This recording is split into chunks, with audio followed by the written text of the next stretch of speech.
Chapter 035. Mistakes have been made. The beginning of the restart is always the most annoying part of the time loop, Zorian mused quietly, standing on one of the arrival platforms in Siren's train station. He pulled a watch out of his pocket and inspected it for a minute before putting it back with a sigh. The train was late. The train was always late because this was less than a day into the restart and there hadn't really been time for anything important to diverge yet. It was in times like these that he wondered why he even bothered going through this charade in every restart when he could just teleport out of his room at the start of every new loop and be done with it. It would save him hours of frustration, and he knew from a couple of previous restarts that nobody threw a manhunt after him if he did that. He'd basically get an extra half a day each restart. That would add up to something significant pretty quickly, wouldn't it? But just as they always did when he considered that option, his thoughts turned to what the reaction of his mother and Kiriel would be at such a move. He never eavesdropped on them during those restarts where he hightailed out of the house at the earliest opportunity, but he couldn't imagine either of them taking it well. He didn't get along with Mother all that well, but he knew she cared for him in her own infuriating way, and Kiriel. He looked at Kiriel standing sullenly some distance from him. The downside of his increasing empathy skills was that he knew just how devastated Kiriel was at not getting to come with him to Cyoria. If that was so upsetting, he couldn't even imagine how she would react if he did his disappearing trick immediately after he chased her out of his room. There was no way he could do that to her, no matter how much sense it made. He was feeling guilty enough about her as it was. He walked up to her and ruffled her hair, which caused her to snap out of her funk temporarily in order to slap his hand away and give him a fierce glare. Or at least what she thought was a fierce glare anyway. "Don't be so gloomy, Kiri," he said. She said nothing, but the spike of anger and resentment he detected in his empathy was answer enough. "Damn it. Look," he told her. "I'll bring you with me the next time I go to Cyoria, okay?" She gave him a startled look as her mind processed what he just said and then looked away with a pout.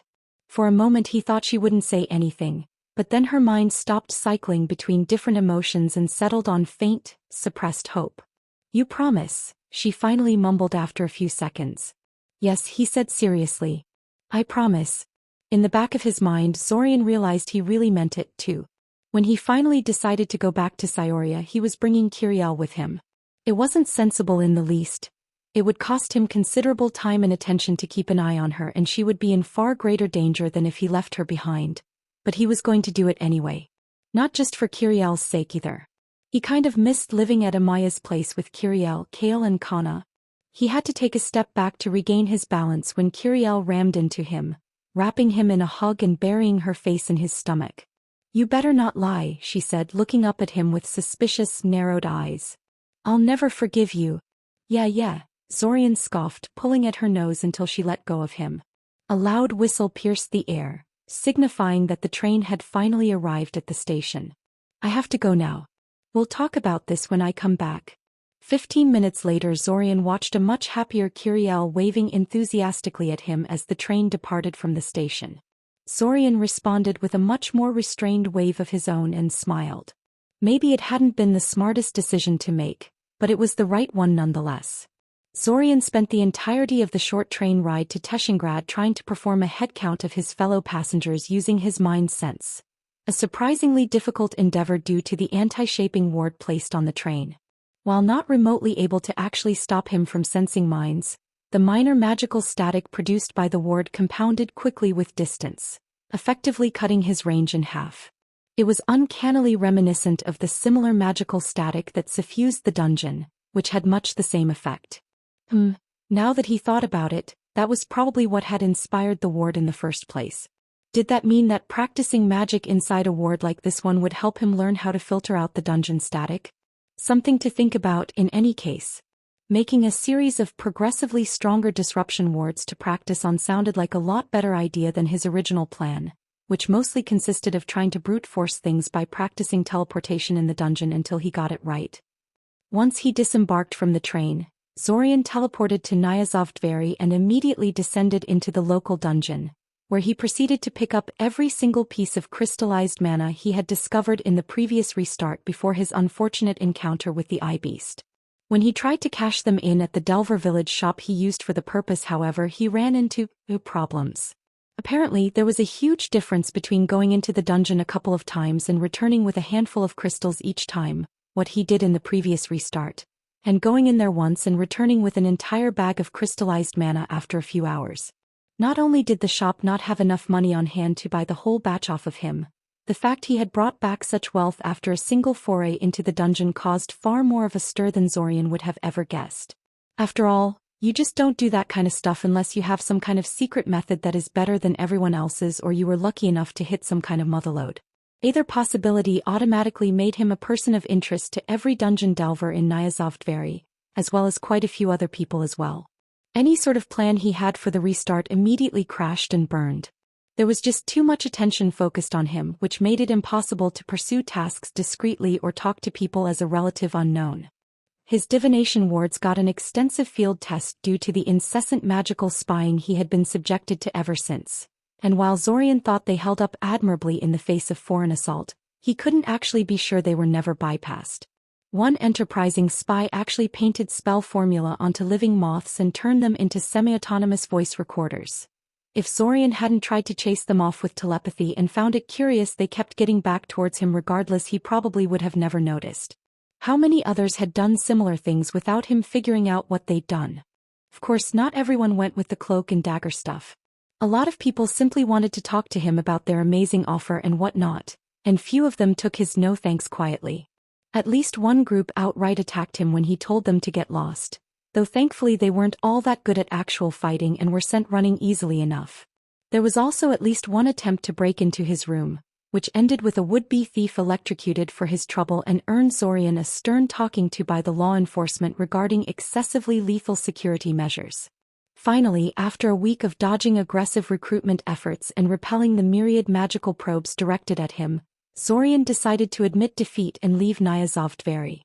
He failed to save Lukav and Alanik anyway, due to all the scrutiny he was under, so there was little reason to stay in the town and every reason to leave. He simply picked up all of his belongings, including a handful of bigger mana crystals he'd never managed to sell, and teleported as far south as he could manage. Live and learn, he supposed. The next time he tried to pull off that trick, he should sell it outside of Nyazovdveri and probably not all at once in the same shop. It was probably smartest to go to Korsa and Eldamar, since they were big cities that probably saw far more traffic in mana crystals and had plenty of shops to sell to. Though Cyoria would probably be even better in that regard once he was ready to go back there. It was not only big but also the magical center of the whole continent. But no matter, the restart was still salvageable. There were plenty of things to do outside of Nyazovdveri. For instance, finding the Iranian webs to trade with. He knew they existed all over the continent, but other than the destroyed one under Cyoria, he didn't really know the exact location of any of them. Even if he wasn't ready to actually deal with them properly yet, it wouldn't hurt to spend a restart or two just locating every single web he could find and see just how friendly and receptive to trade each of them was. If Spear of Resolve was to be believed, they were unlikely to attack him outright just for contacting them. Modern Irania were descendants of Irania who grew in power after trading with humans after all, so most of them should be at least mildly receptive to the idea of doing it again. New goal set, Zorian teleported to Eldamar, the kingdom's capital, to visit the Cartographers Society library. As far as map collections went, theirs was without equal and it was largely free for perusal as well. So long as you never destroyed anything, you only had to pay for maps you wanted the library to copy for you. Zorian had spent a few days there the last time he had visited the capital, just browsing the shelves for any map that caught his fancy, and swore he would visit again when he had the time. This seemed as good an excuse as any. I dearly hope that's not one of our maps you are writing on, young sir, the voice behind Zorian's shoulder said. As far as the library is concerned, that would undisputedly be destruction of our property. Zorian jumped in surprise at the voice, too absorbed in his research to notice the librarian sneaking up at him. He looked at the map in front of him, heavily annotated and fighting for desk space with several stacks of map cases, travel journals and atlases, and then shifted his attention to the old, bearded librarian behind him. It's not, he told the man. It's the cheapest map of Eldamar I could find in a store I found on the way. Would you object if I ask you what you are working on? It is rare to see such a young man here, especially one who is so absorbed in his research. I'm trying to find an Iranian colony, said Zorian, not seeing the need to lie. And those are magical talking spiders. Sounds like an intriguing project, said the old librarian. I'll leave you to it. As friendly advice, I will note that it would have probably been cheaper to just have the library make a few copies of the maps you were interested in. The Cartographers Society is not a profit-seeking organization, and we try to keep the prices down as much as possible. I'll keep that in mind, said Zorian. Say, since we're on the subject of copies, do you think I could learn how to copy documents like that from someone? Or is it some big secret of yours? It is no secret, the librarian said. The official policy of the society is that maps should be as widely disseminated as possible, and we do not have a monopoly on that type of magic. Oh good, said Zorian. He knew a few ways to magically copy documents, but they relied on animating writing instruments to transcribe the contents. That didn't work all that well on non-textual content, and was slow even for written works. The spell used by the Cartographers Society made perfect duplicates of any given map, down to every detail and shade with only a single spell. So does that mean you're open to teaching me how to cast the spell? I'm afraid that isn't one of the services offered by this library. However, if you visit the main offices of the Cartographers Society, you can sign up for some basic classes in map-related magic, map making, map handling, and map-related research like you're doing right now, the librarian said. The prices are very affordable, and it would probably help you in your quest to find these to Urania as well. Zorian hummed speculatively. I guess I'll check it out, he said. He certainly had no shortage of money, thanks to his ill-considered stunt at the start of the restart, and he was going to have to spend a few days in Eldamar one way or the other. The librarian soon left Zorian to his own devices again, and he considered the map in front of him. He didn't have anything concrete yet, but he had several likely places to look for an Uranian web. Korsa, Jatnik, Gazd and Padina were all large cities that had dungeon access and would be easy to reach from Cyoria, the source of the Uranian expansion wave. One of them was bound to have the Urania living close by, and they might be willing to give him the location of nearby webs if he asked nicely or bribed them sufficiently. Korsa was especially suspicious, since the city had an extensive textile industry, including one dealing in special clothes made out of spider silk. They got most of their raw material from Cyoria, unsurprising as it produced the lion's share of the stuff, but at least some of it was gathered locally, from a mostly harmless breed of giant spiders native to the region. Yeah. Totally not an Uranian colony. Zorian made a small note in his notebook to track down every settlement that produced spider silk in any significant amount and decided to end the search for the day. Zorian spent 5 days in Eldamar, though in all honesty he got everything he could about possible Uranian sites on day 3. The other 2 days were mostly so he could relax a bit and mentally prepare himself for what was to come. The idea of an impending meeting with another group of Urania left him in a depressed mood, since it reminded him of what happened to the previous group of Urania that had gotten involved with him, and that wasn't exactly the best mindset with which to go and meet a bunch of telepaths. He did his best to distract himself by sightseeing around the capital and browsing various magical stores he encountered. He only browsed, though never actually bought anything. Eldamar was a terribly expensive place to live in, he'd found. Everything from room and board to already expensive magical reagents had higher prices in the capital than anywhere else Zorian had stayed at. Higher quality demands higher payments, the merchants assured him. What a load of crap. He suspected the average citizen in Eldamar was simply richer than those in the rest of the country and could thus pay more. The large number of theaters, art houses and music halls present in the city certainly indicated that the inhabitants had plenty of money to burn. That aside, the city was nice. Orderly. The royal quarter was walled in and off-limits to uninvited commoners like him, but that didn't mean that the government left the rest of the city outside their little bubble to rot. There were no obvious slums that Zorian could find. All of the buildings were well cared for and the streets free of trash and decay. Police patrolled everywhere and were even joined by a group of well-armed soldiers at one point.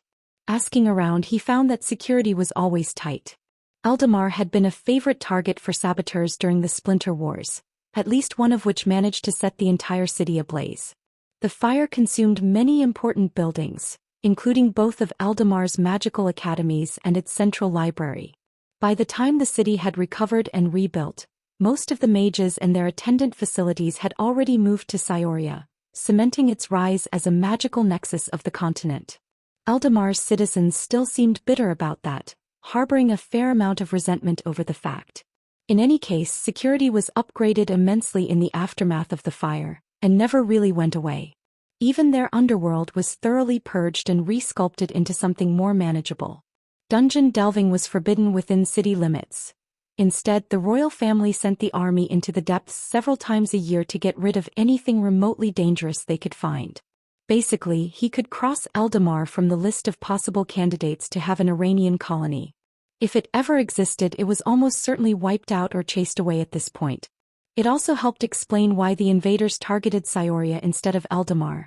Even though Eldamar contained the royal palace, treasury, and most of the government buildings, much juicier targets if one intended to collapse a country and destabilize the continent. The city was too well guarded for such a large-scale attack to take them by surprise. He ended up taking the classes offered by the Cartographers Society. More accurately, he paid extra to have an instructor assigned to him for individual lessons so he could save some time. Zorian was pleasantly surprised by the mage they sent him in response. The young man assigned to him was polite and straightforward in his teaching methods. A welcome reprieve from Zorian's usual luck with teachers. He only attended 3 sessions with the man, but that was enough to give him a plethora of mapping spells, not all of which dealt with classical paper maps.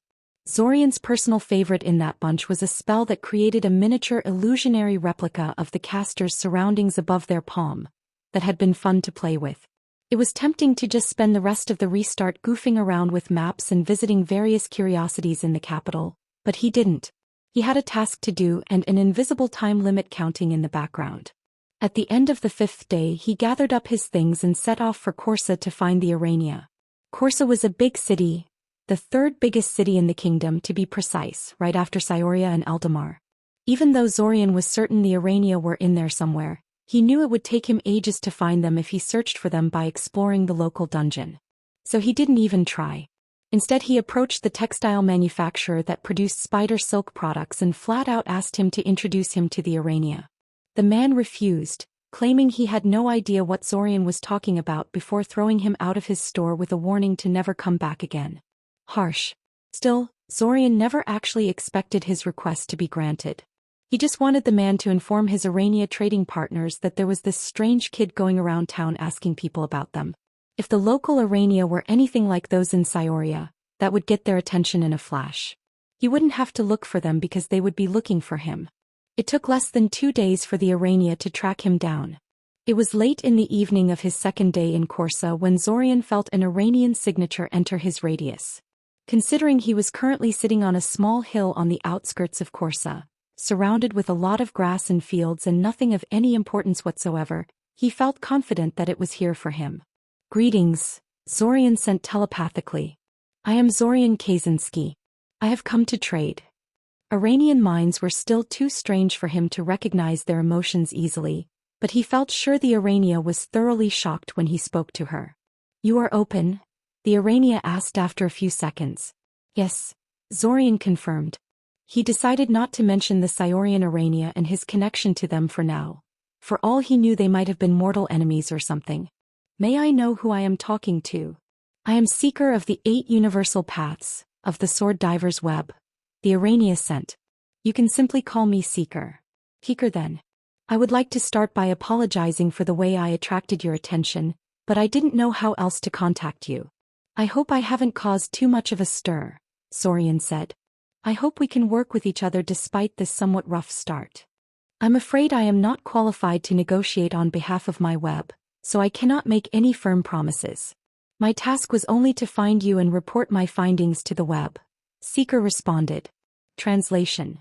She was supposed to trawl through Zorian's memories to see what his deal was, but him being psychic kind of made that impractical. That said, I'm sure a small incident like this one can be easily smoothed over if you refrain from scaring us like this in the future. Just so I know what to report to the matriarch, what kind of trade are you proposing? I want to trade for knowledge and training, said Zorian. Specifically, I want your help in learning how to wield my psychic abilities.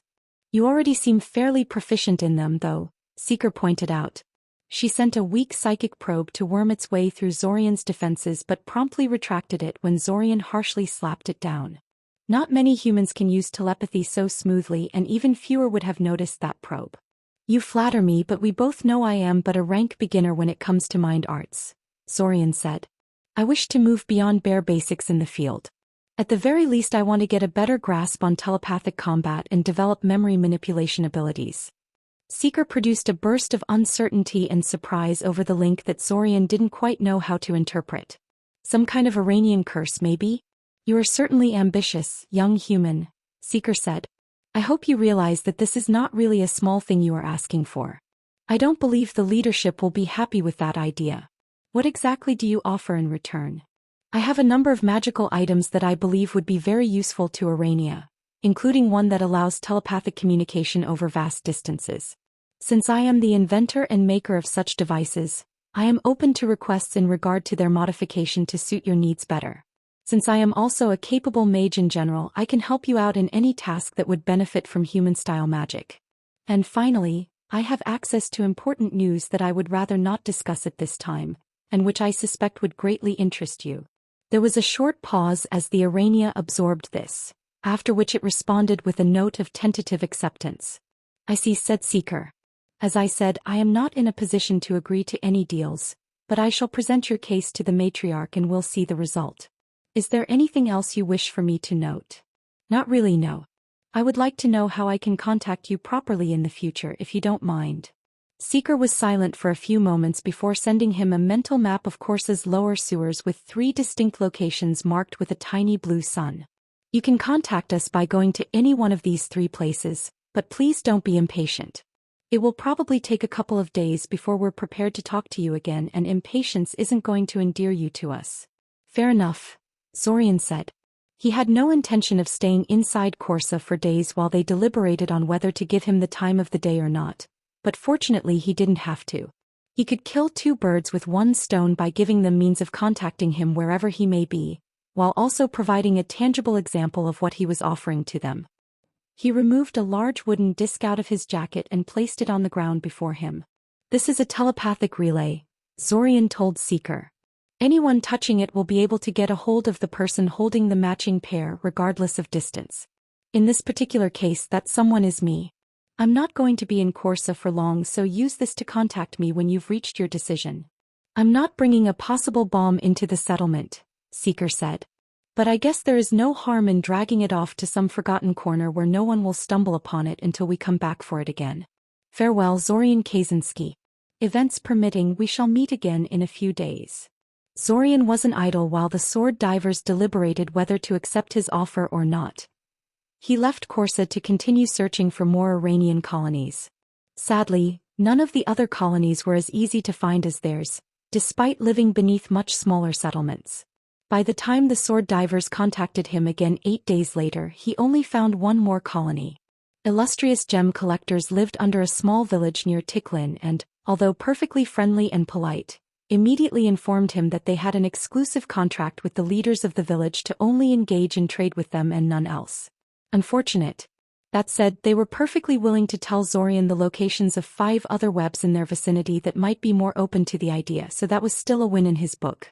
Before Zorian had the chance to check out any of them, however, he finally received a call from the sword divers that they were ready to make a deal.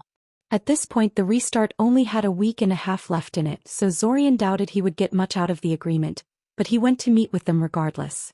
When he reached the designated meeting place, however, he found only 2 Urania waiting for him, which was very suspicious. His experience with the Urania, limited as it may be, told him there should have been a minimum of 3, 1 negotiator and 2 guards. More realistically, it should have been even more of them. The Siorian matriarch had been fond of carting at least 4 honor guards along with her, and that was when meeting with little old him that she knew for a fact was no threat to her. Illustrious gem collectors sent a total of 8 Urania in their greeting party. His suspicions were confirmed when the 2 Urania revealed they were just guides, meant to take him where the real meeting was to take place.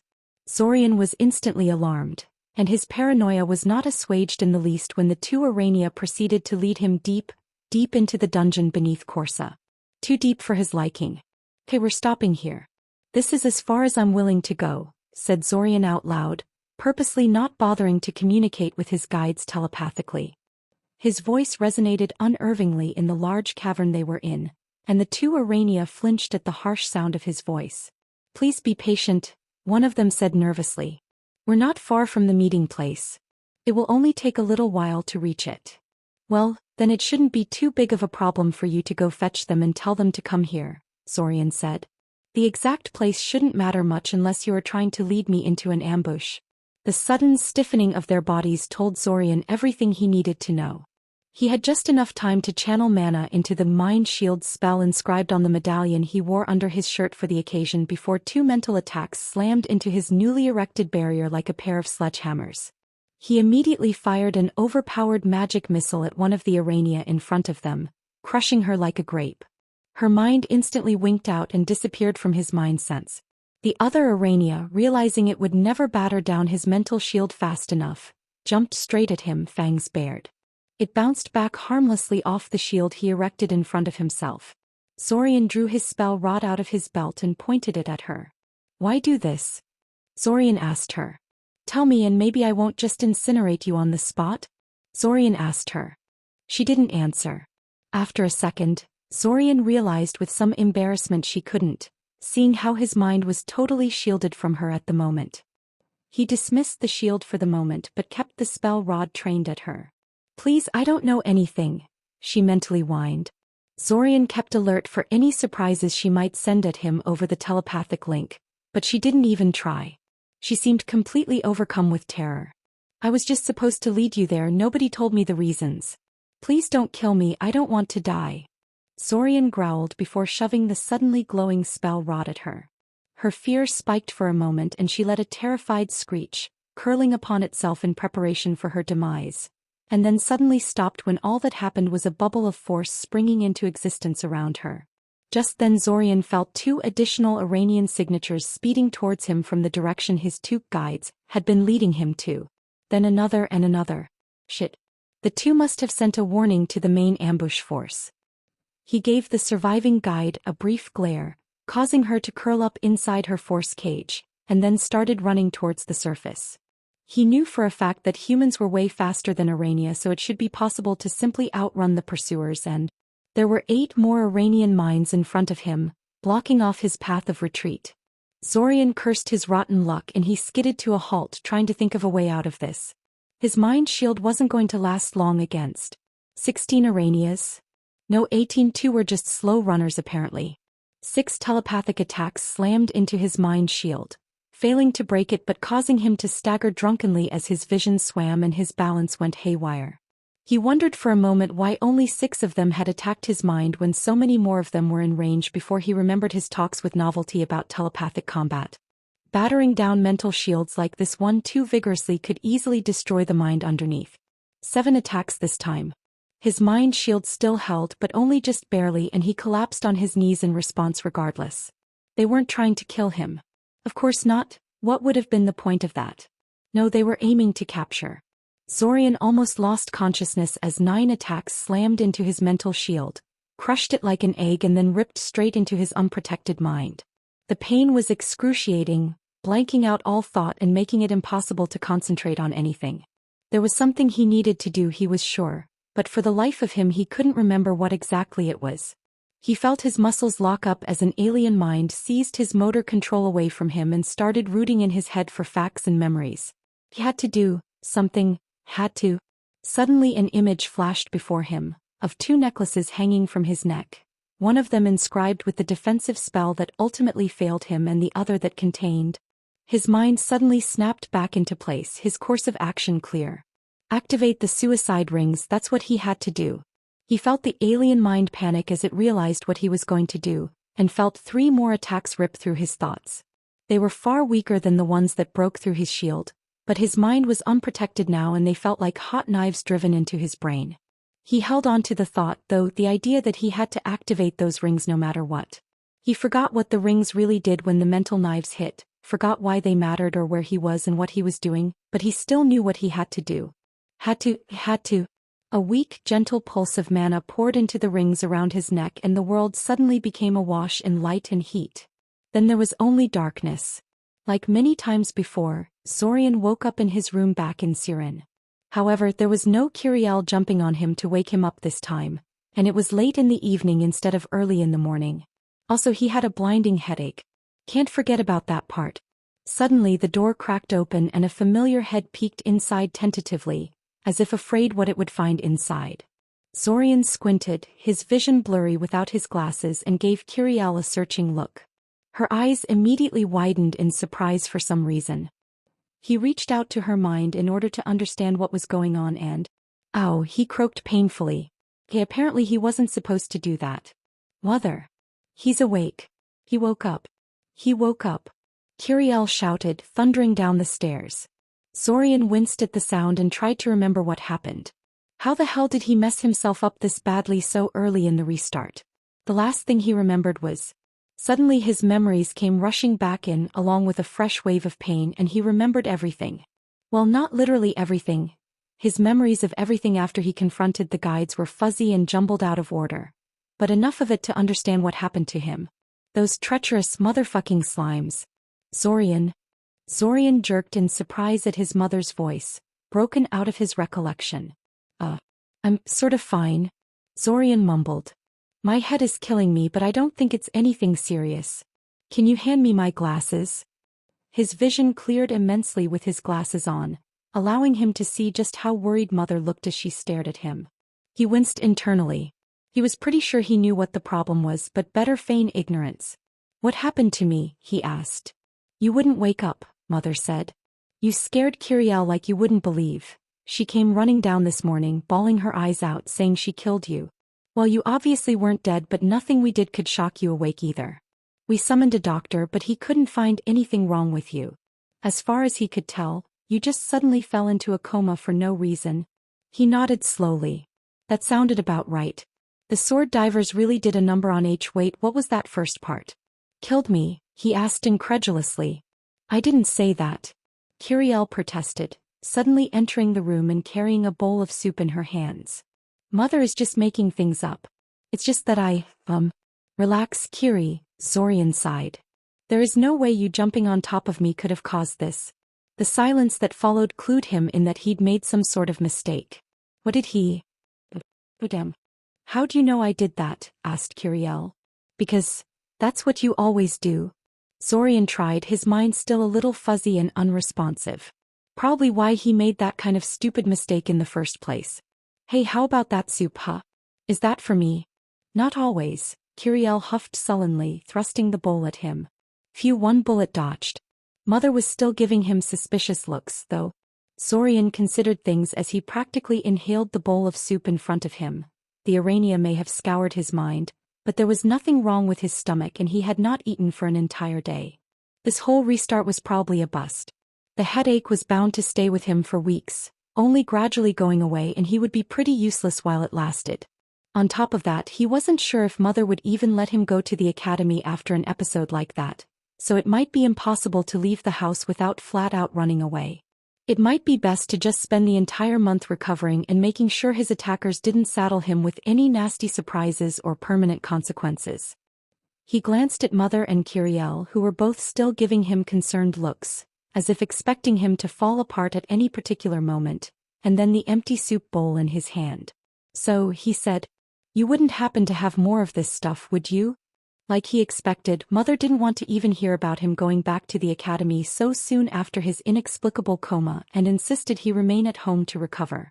However, she and Father had arranged for their trip to Koth in 3 days' time, and she was clearly loath to delay it. Since the last thing Zorian wanted was to spend any more time around his parents than necessary. Even though Mother had been surprisingly nice to him at the moment, he knew the effect would wear off after a few days. He was fully on board with her going through with their original plans and leaving him alone at home to recover.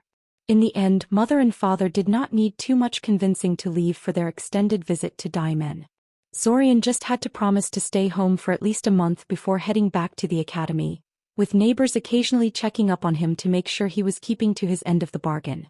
Oh, and take Kiriel off their hands, but he no longer considered that such a chore as he once did. Interestingly, this was the first time since he got stuck in the time loop that he had spoken to his father again. It only took a single snide comment about his weak, fainting son for him to remember why. If he was lucky, this would be the last restart he had to interact with the man. The month passed in quiet recovery.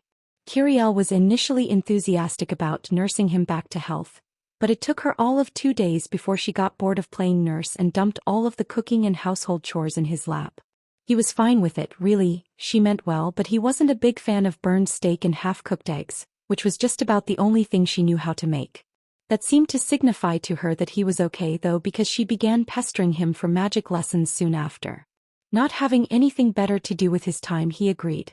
She showed much more patience for that than she did for cooking, at least. As the restart gradually dragged to its close, Zorian breathed a sigh of relief. The attack had no lasting consequences he could detect. The headaches were annoying but thankfully subsided quickly. By the end of the 3rd week they were completely gone. He had no problems using his powers after the 2nd week or so, and he noticed no holes in his memory. Even the memories of the final attack had gradually unjumbled themselves into a proper timeline by the end of the 1st week, although the very end was hard to interpret due to his less than coherent state at the time. The matriarch's memory package was thankfully still whole and intact, waiting for the day he was good enough to open it properly. He had been lucky. That could have gone far worse for him than it had in the end. Far worse. If he hadn't managed to activate his suicide rings in time. But no matter, live and learn. He would just have to make sure he came better prepared when he visited the other Arania communities in the next restart. He had 5 other candidates from the illustrious gem collectors, and they can't all be treacherous jackasses like the sword divers, right? Still, he had every intention of taking better precautions in the future to make sure something like the previous restart could never happen again. If another group of Arania tried to betray him in the future, he would be ready to show them just how big of a mistake they made in attacking him. Chapter 036. The Battle of Minds. Eventually, the month-long recuperation period came to an end. Zorian spent the last few hours of that restart with Kiriel, attending Siren's own celebration of the summer festival. Kiriel was very happy with him because apparently she was never allowed to wander around or stay up so late during the previous festivals. He didn't really reciprocate her excitement, to be honest. Siren's summer festival was the same as it was every year. Incredibly dull. He found himself almost wishing for Ibasan invaders to make an appearance, just to liven the place up a bit. No, he didn't. The whole thing was still very boring. That's what he meant. Regardless, with the beginning of the new restart, initiated by the familiar feeling of Kiriel jumping on top of him to wake him up, he was ready to once again tackle the problem of contacting the Arania and getting them to teach him mind magic. It didn't work all too well last time, but he had a whole month to consider what went wrong and how to fix it, and he was willing to give it another go. Though not immediately, of course. Teleporting to the nearest Iranian web right from the start would be stupid. He had no intention of getting anywhere near one until he had already tested some tactics and equipped himself accordingly. Consequently, he started the restart in the same way he had started most of the previous ones, by going to Nyazovdvary. He did 2 things before anything else after entering the town. First, he descended into the local dungeon to pick up all the mana crystals he knew the location of, though he didn't sell a single one in the Delver village or even the town above, so hopefully there would be no uproar and spying attempts on him this time around. Secondly, he saved both Alanik and Lukav from the assassins, even though he had no intention of pursuing lessons from Alanik in this restart. One of his reasons was purely emotional. Both men had helped him a lot, and it felt wrong to let them die when he was already there, capable of preventing their deaths, even if it was meaningless in the long term. But the other reason was that saving them gave him some relatively non-threatening combat practice. He knew he could defeat the undead boars trying to ambush Lukav and the attack party assaulting Alanik's temple without dying, but they were still life and death battles that he had to take seriously. One of these days, when he finally got some mind magic expertise from the Arania, he was going to capture the 2 mages involved in the assault on Alanik's temple and trawl through their memories to see if they knew anything important. Maybe some of the gunmen too. But he was getting ahead of himself. No counting his chickens before they hatch. Better worry about actually learning said mind magic before thinking about what he would do once he had it. The first and most obvious problem he had to tackle was what to do if things went wrong again. No matter what precautions he decided to take, there was always a possibility he would bite off more than he could chew or end up caught off guard. Technically, he had his suicide rings for that, but there was one thing that struck him about his altercation with the sword divers: how slow he had been about activating them. He should have blown himself up the moment it became obvious that the situation had become hopeless, instead of waiting for the last possible moment like he had. He could think up a lot of excuses for himself, But at the end it all came down to one simple fact. He didn't want to die. He had a powerful survival instinct, and it was not easy for him to consciously kill himself, even if he knew on an intellectual level that it wouldn't be permanent. Thus, he had waited until he was absolutely sure he wasn't getting out of that situation alive and intact, and it had almost cost him everything. All things considered, Zorian didn't want to become jaded, accustomed to dying and suicide. That seemed a bad attitude to have, especially once he left the time loop. That left two main ways he could see to deal with the problem.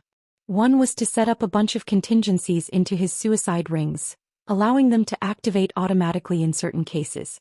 Another was to have more options to choose from when faced with disaster.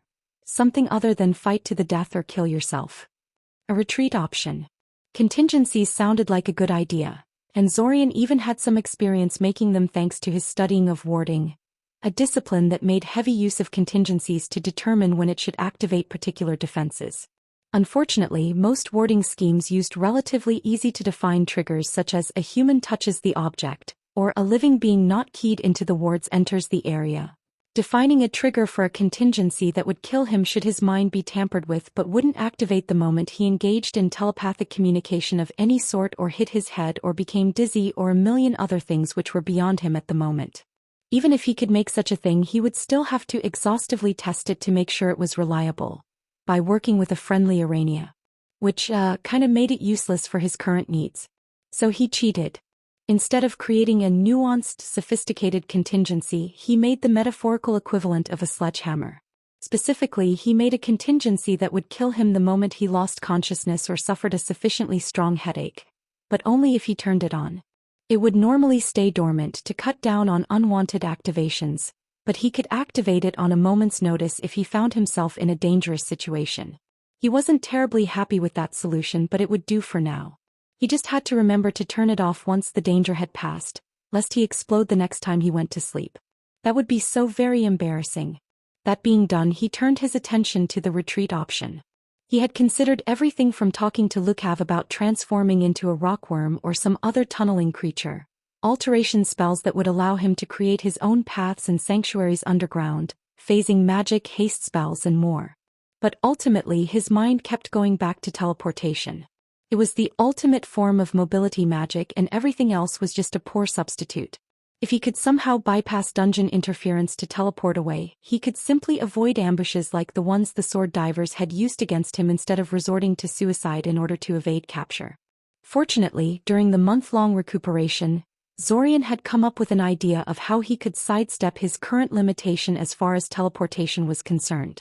Which was why, before descending into the dungeon, he turned one of the large stones he found on the outskirts of Nyazovdveri into a recall anchor. The recall spell was outright made specifically for quick retreats, and the link forged between the caster and the anchor ensured they could teleport out even from areas warded against teleportation. Well, so long as the wards were basic ones, since those protections simply disrupted the targeting part of the teleport rather than inhibiting dimensional warping as such. Consequently, Zorian had a feeling the spell would work to yank him back to the anchor, even through the dungeon interference. He was right, sort of. He had found that past a certain depth, the strain on the link became too much and it snapped. Before that happened, however, the spell worked flawlessly, allowing Zorian to quickly teleport away to the surface. The depth past which it ceased to work was too shallow for his liking, but he was confident he could strengthen the link. Over the next couple of days he worked to combine several marking spells and his knowledge of spell formula in order to create a stronger anchor for the recall spell, one that would allow it to power through any amount of rock and dungeon interference. He was largely successful in this, though the anchor object had to be pretty large to contain the final spell formula he designed. No matter, there was no need to make the anchor particularly portable for what he had in mind. Satisfied that both of his projects bore fruit, Zorian spent the rest of the week creating various portable traps and magic items, including a more combat-worthy version of his wooden golem. Golems, having no minds, were almost entirely immune to Iranian mind magic, and Zorian intended to bring one with him under the explanation that it was his helper and luggage carrier. Partially true, since the golem he'd made wasn't exactly the mobile ward stone and murder statue that professional war golems were, but in the end it was still a painfully obvious bodyguard construct, and Zorian fully expected the Arania to recognize it as such. Having such a guardian trailing behind him was bound to make even the most opportunistic Arania think twice about going after him. Or at least he hoped so. He also hoped they wouldn't feel too threatened by the construct, since they might simply refuse to talk to him at all if it made them too nervous around him. Well, no matter. He would risk it.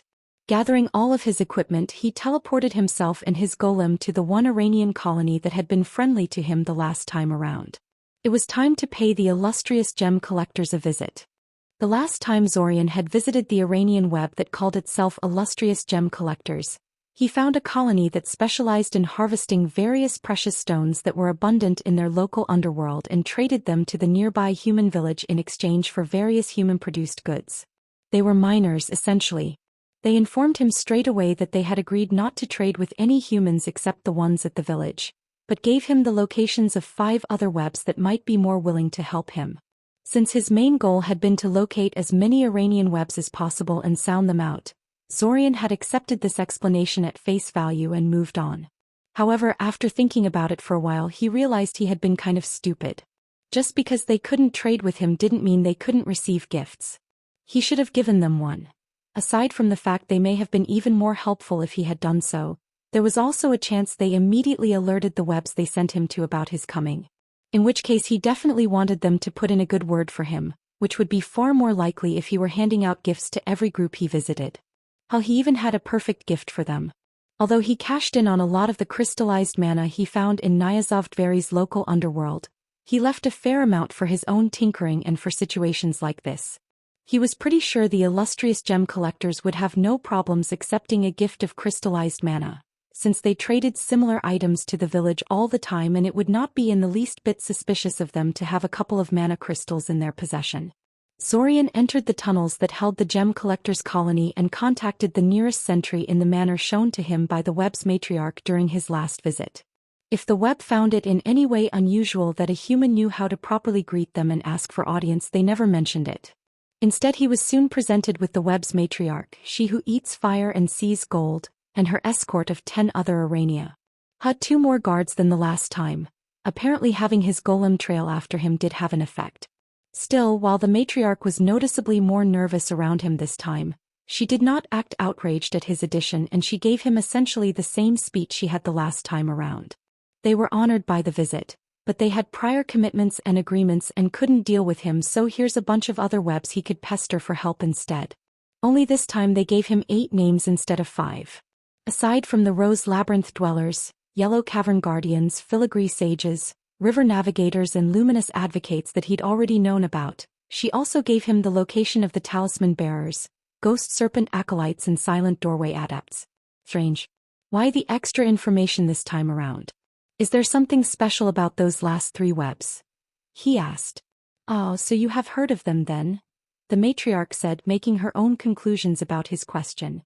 Yes, they are a bit shady in their dealings with others, human and Arania alike. I wouldn't normally send a young mage like you to webs like theirs, but you seem like someone who can take care of himself. She gave his golem a significant look. He's just my luggage carrier, Zorian said. Of course he is, the matriarch said, a touch of amusement embedded in her telepathic message. I'm sure those glyphs on its surface are purely aesthetic too. Leaving that aside, is there anything else we could do for you? You have done more than I could have possibly hoped for, honored matriarch, Zorian answered honestly. He beckoned the golem to come closer and pulled out a box from the backpack it was carrying, pointedly ignoring the wave of tension that rippled throughout the assembled Arania at the action. He then opened the box, revealing several pieces of crystallized mana, and placed it in front of the matriarch. Please, he said, take this as a small token of my appreciation for your help. The matriarch stared at the box without a word for several seconds before becoming agitated. No, wait, she was just trying to mimic shaking her head with her entire body. I cannot accept this, she protested. Zorian frowned.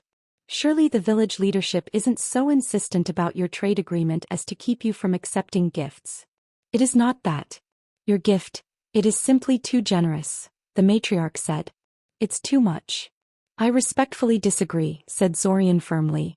You were amicable and honest with me, and you told me where to go even if you could not help me yourself.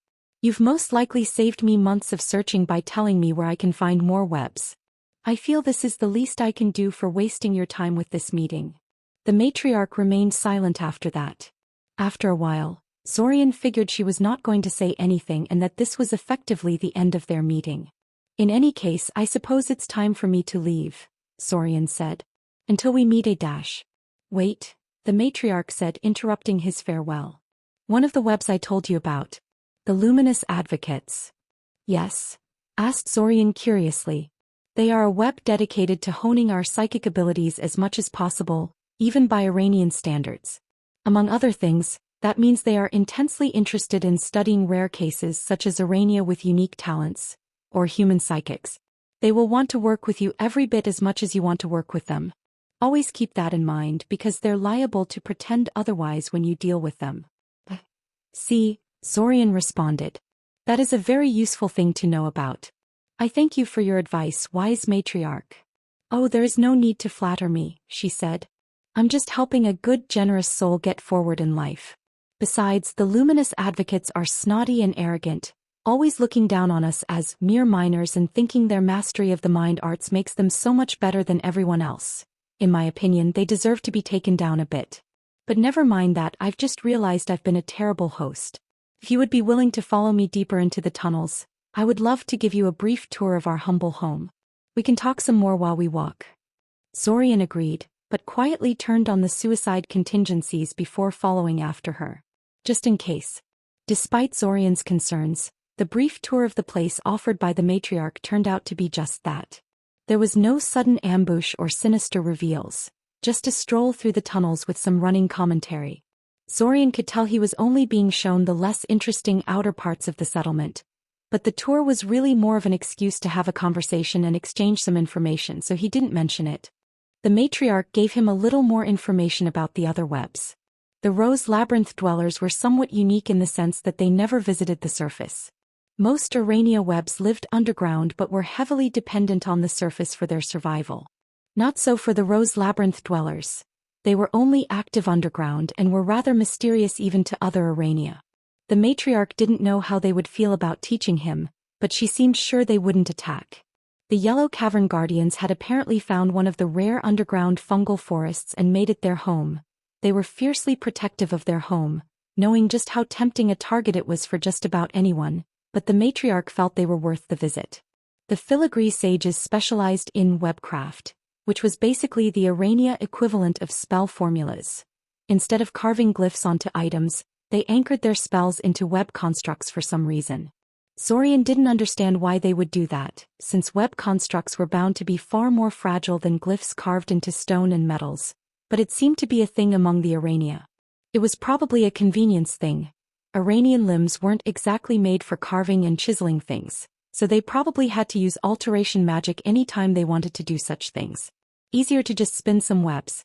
The river navigators made their homes on the banks of an underground river, and had mastered the skill of making boats and using them to travel down its length and back. This allowed them to range a lot further than most Urania could manage and thus gather more resources. They were very active in trading with humans, but mostly for material possessions rather than psychic instruction. Finally, there were the Luminous Advocates.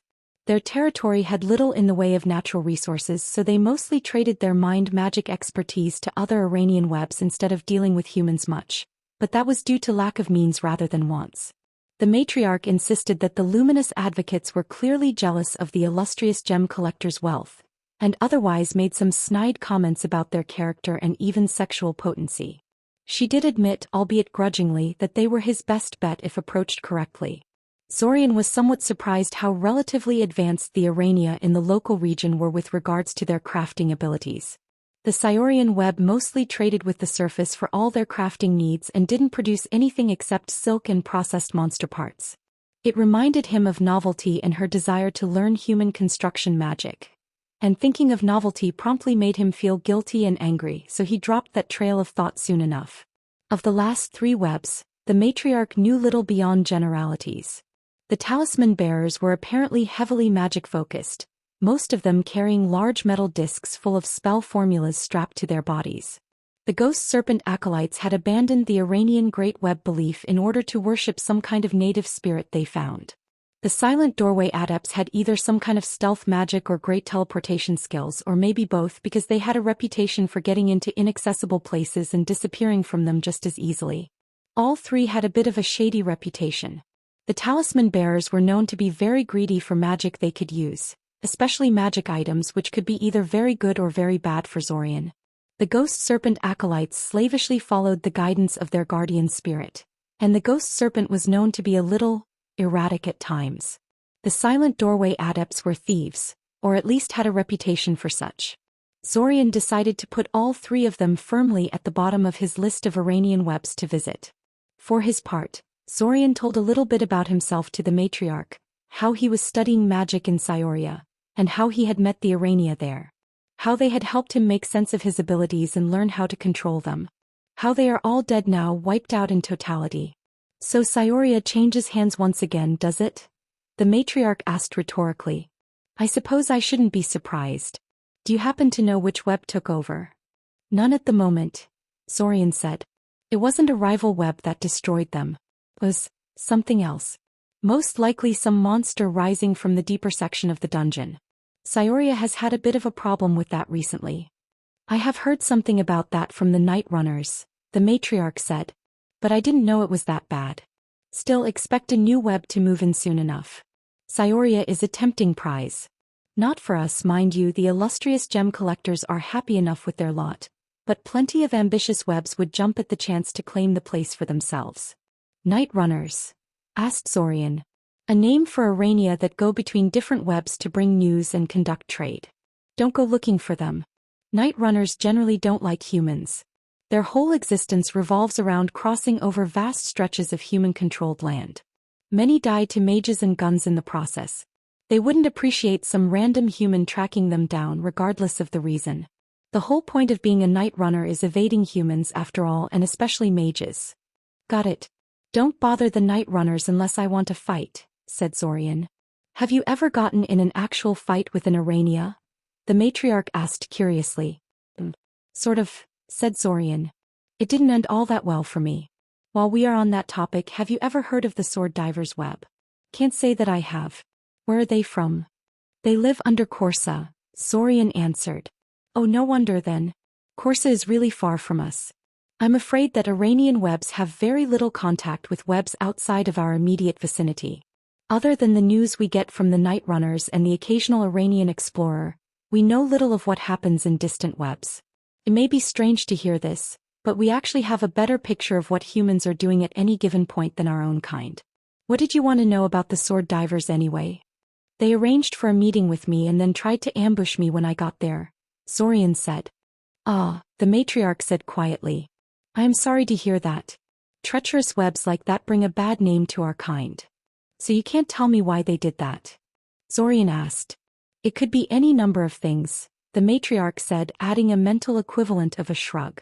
Irania are not nearly as homogeneous as humans in terms of culture. Zorian silently boggled at the notion of humans being culturally homogeneous. Since the relative isolation of each web quickly causes webs to develop their own peculiarities. Perhaps you insulted them somehow.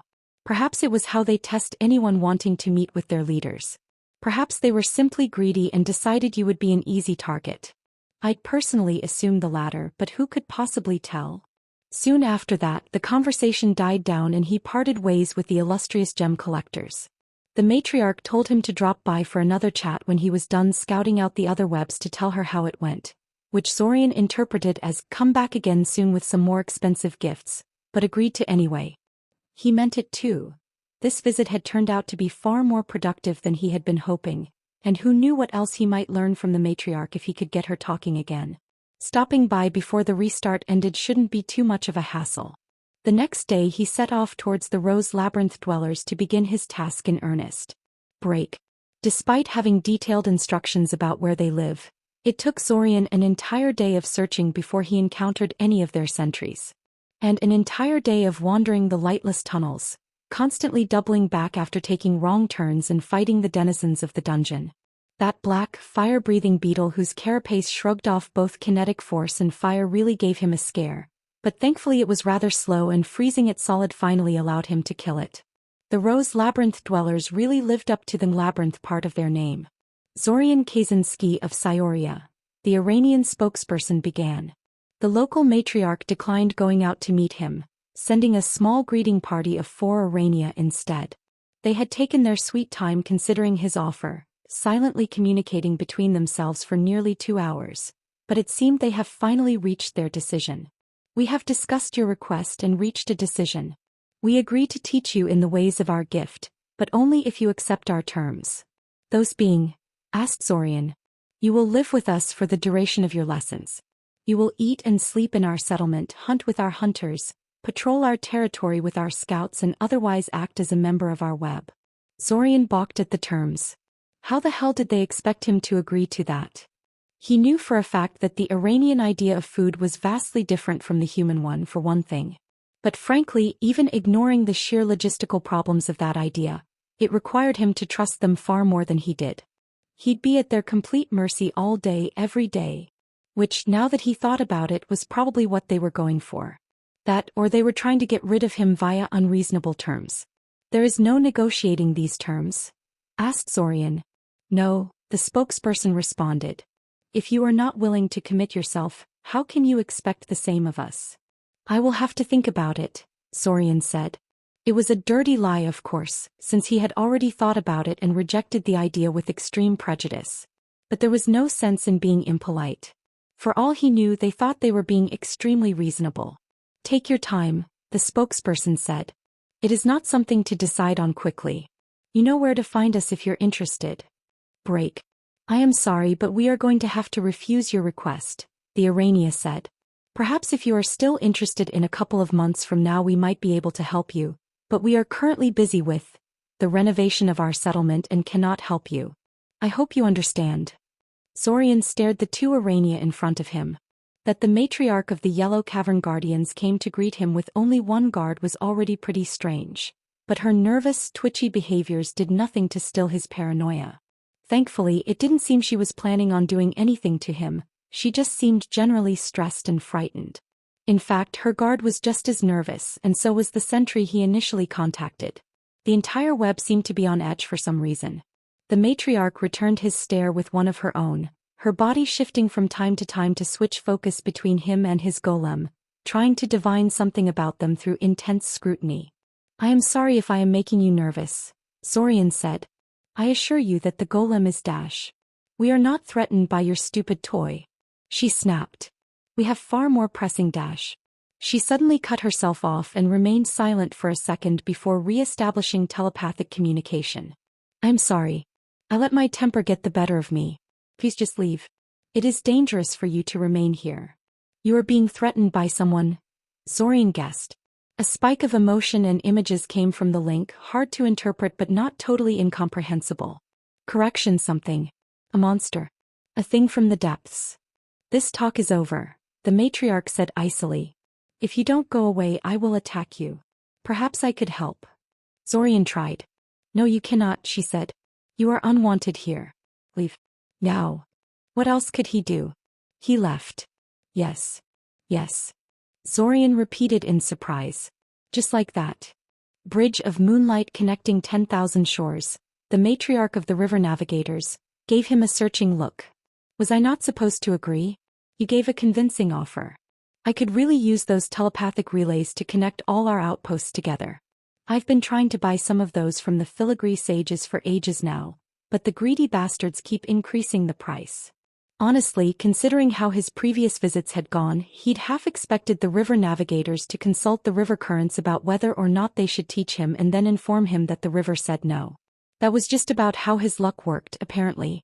But no, they just patiently listened to his offer and promptly agreed. It was almost anticlimactic, but Zorian wasn't going to look a gift horse in the mouth. The filigree sages have telepathic relays? And here I thought I was being original when I made them. He complained. Though it kind of did make sense that some of the Irania would try to make something like that. It was probably more unusual that no one else had them. If it makes you feel any better, they are the only web I know of that have them, and they refuse to share them with the rest of us, Bridge of Moonlight said. They won't even sell the finished product to us, lest we figure out how to make them from live examples. Of course. The tendency of spellcasters everywhere to jealously hoard their knowledge and share bare scraps with others. A major part of why Icosian magical tradition was so successful was that it had mechanisms for overcoming that widely accessible schools to teach everyone proper basics, state-sponsored libraries to preserve spellbooks and make them available to aspiring mages, legal frameworks for apprenticeships and magical monopolies, and so on. Even with that, there were a lot of cases of mages taking priceless magical knowledge with them to their graves because they had never entrusted anyone with their secrets. Zorian decided that if he ever managed to escape from the time loop alive, he was going to write a book about psychic powers to make sure people like him don't have to jump through the same hoops he had to in order to master their abilities. He wasn't sure how much of his knowledge would be transmissible through a simple written medium, but he would try. 3 days later, when Zorian provided the first shipment of telepathic relays and proved they worked as advertised, plus warded one of their storage caves against various vermin, they introduced him to Mind Like Fire, his new mind magic teacher. "Your name is surprisingly short by Iranian standards," he told her. "The names you hear are simply approximations of their original meaning in Iranian mind speak," she said. "Our names are all of similar length, but since our languages are so different, it is often hard to translate certain concepts without ending up rather verbose. Though in my opinion, many Irania also enjoy making the translation as grandiose sounding as possible. Are you ready for your lesson?" "Yes." "Excellent. First, let me tell you what I mean to teach you. Feel free to stop me if you already know something I included in my lesson plan or have any objections." Zorian nodded, settling down on the small chair provided for him and glancing at his surroundings. The room they were in was pretty well done for something built and furnished deep in the dungeon by a bunch of giant telepathic spiders.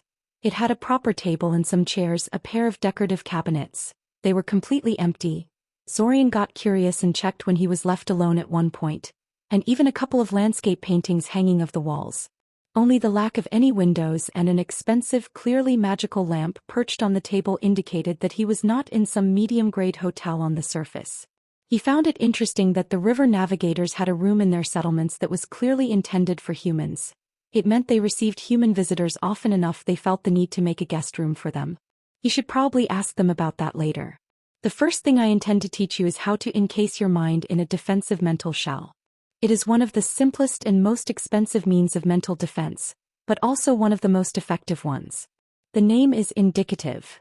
Much like your exoskeleton protects your soft, squishy insides dash. Lady, I don't think you understand how human anatomy works. So too does this technique create a form of mental exoskeleton to protect your vulnerable thoughts. So, basically, it is the psychic equivalent of a mind shield spell," asked Zorian. "Show me," she demanded. Zorian complied.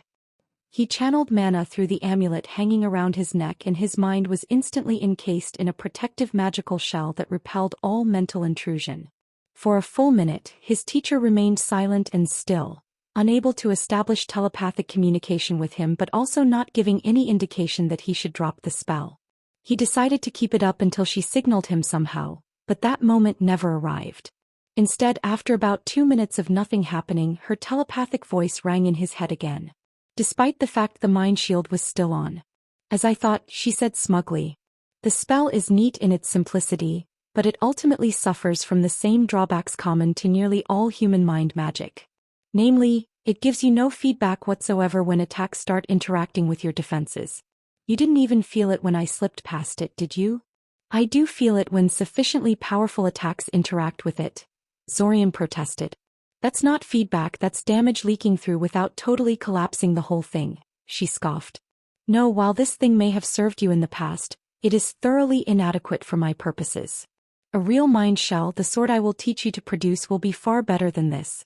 It will be many times stronger than what your spell can manage and infinitely more adaptive and responsive. You will be able to sense probing attacks, too subtle to actually damage your defenses but indicative of what your opponent is planning. You will be able to repair and reinforce your defenses without tearing the whole thing down and starting from scratch. You will be able to strike back without dropping your whole mental shield to do so." "Sounds wonderful," Zorian said. He collapsed the spell since it clearly wasn't doing anything at the moment. "Though if I may be so rude, I do think there is one thing where human magics generally beat your psychic powers. Oh. They generally require no attention from the caster to keep affecting the target, and they expose the caster to far less risk of mental retaliation by their victims. From what I can tell, that is not true for psychic powers. True, she acknowledged. But I think the inflexible nature of those spells is too much of a weakness to make up for those advantages. But we've digressed enough. After you learn how to defend your mind a bit, we will move on to attack and retaliation. It did not take long for Zorian to realize that Mind Like Fire was very serious about her job. Far from teaching him only the bare minimum and meeting him once a week or so like he had assumed she would, she scheduled lessons with him every single day and demanded every shred of effort and patience he could spare. The lessons basically consisted of him lovingly constructing a mental shell around his mind before Mind Like Fire mercilessly took it apart, only backing off when his defenses collapsed from the strain. It was a good thing he had decided not to turn on his suicide contingencies before going into her lessons, because they would have gone off at the end of the very first day due to all the headaches he had suffered in the process. Still, Zorian couldn't complain.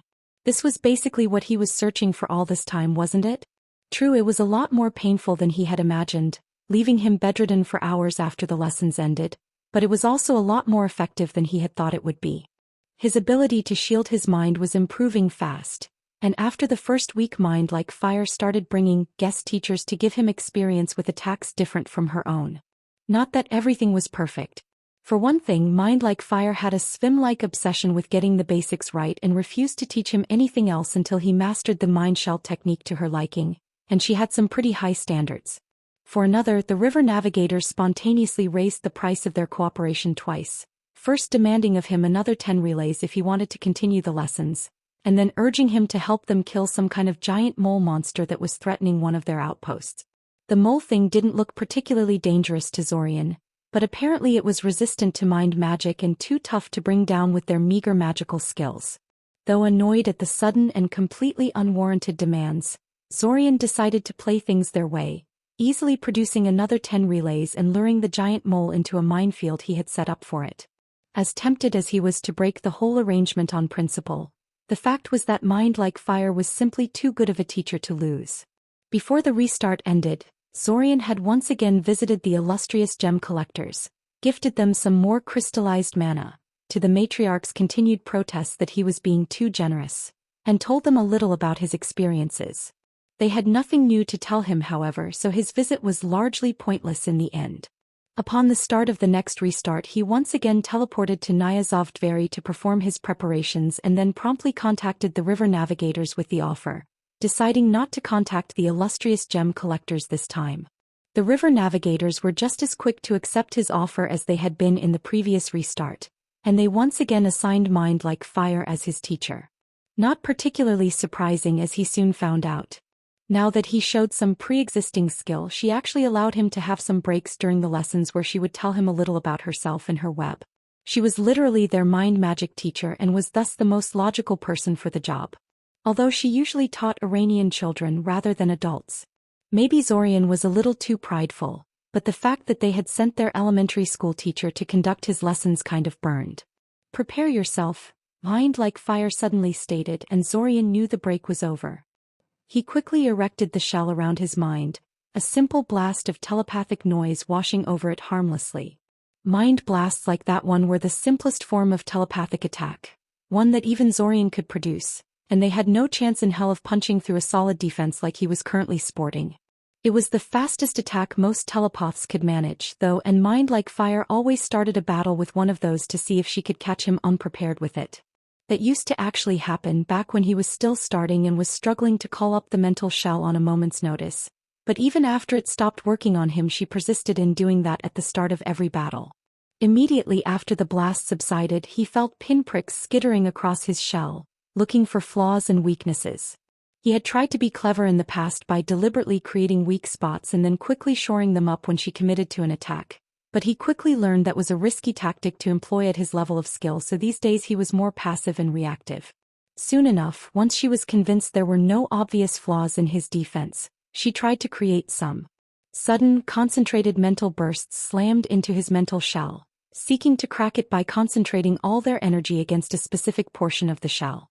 He recognized that attack as the one that the sword divers had used to smash his mind shield spell and ravage his mind. Not surprising they had used that, he was informed, since that type of attack was specifically designed to punch through mental barriers. Mind Spike, the Arania called it. Unlike the last time he was faced with this attack mode, however, he had a shiny new mental defense and was facing only one attacker. He felt the spikes hit his shield, but it held, and he quickly repaired all the damage and reinforced that part of the shell to withstand future attacks. Mind like fire promptly switched targets, bombarding another different portion of his mental shell. And when that didn't work, she moved on to the next and the next, steadily speeding up her attacks until Zorian was straining to hold his mental shell intact. She began mixing in low-powered probing attacks between mind spikes, masking the tiny pinpricks among the sheer intensity of her barrage and looking for any cracks created by her assault. Zorian frantically worked to patch up damage and reinforce the shell in places where he detected her probes, and somehow held on until her attack attenuated. Success. His shell usually cracked during that last phase. Maybe now she would. A massive vice of telepathic pressure closed around his mind from all sides, crushing and grinding without mercy or end. The attack, the unimaginatively but appropriately named Mind Crush, closed around his mental shell like an armored fist around a soap bubble. And weakened as it was from the previous barrage, the shell promptly broke like one too. Zorian experienced a brief flash of blinding pain in his head before Mind like Fire realized she'd won and let the attack dissipate. Motherfucker, Zorian swore loudly, massaging his temples and not even bothering with telepathy to express his displeasure. Did you really have to finish things off with that attack? Yes, Mind like Fire said simply. Ugh, Zorian groaned. I'll give you 5 minutes before we go for round 2, she said. I take back everything nice I've ever thought about you, Zorian told her. You're pure evil. My other students agree with you. There is a reason why I was named Mind like Fire, you see, she said. 4 more minutes left. Damn it,